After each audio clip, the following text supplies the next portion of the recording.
200 வருஷத்துக்கு முன்னாடி வாழ்ந்த ஒரு மாமனிதர் வள்ளலார் பிறந்த ஊர் தாங்க மருதூர். அவர் பிறந்து வளர்ந்து வாழ்ந்த வீட்டை ஒரு கோயில் மாதிரி நினைக்கிறாங்க. தொட்டில் இருந்த இடத்துல ஒரு விளக்கு எரிஞ்சுக்கிட்டே இருக்குமா. படிக்கட்டு இறங்கி கீழே போனால் அம்மா அப்பா சிலைகளோடு வள்ளலார் சிலையும் அமைச்சிருக்காங்க. இங்கே ரொம்ப அமைதியாக மெடிடேஷன் பண்ணுறதுக்கு ஏதுவான இடமா இருக்குது. இவரின் வாழ்நாள் நோக்கமே யாருமே பசியோடு இருக்கக்கூடாது என்பது தாங்க.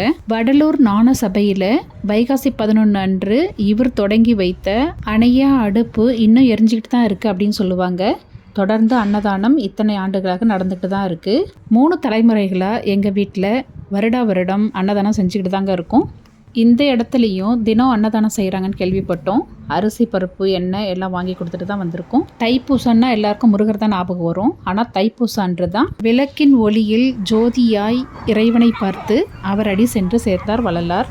எல்லா ஜீவராசிகள்கிட்டையும் அன்பாக இருப்பது, இல்லாதவர்களுக்கு கொடுத்து உதவுறது, பசின்னு வருவங்களுக்கு உணவு கொடுக்கறது, இல்லை நம்மளால் முடிஞ்ச தொகையை அவங்களுக்கு கொடுக்கறது, இதை ஒரு ஹேபிட்டாக நீங்களும் செஞ்சு தான் பாருங்களேன். வள்ளலார் சொன்ன ஜீவ காருண்யம் மனதிற்கு நிறைவை தரும்.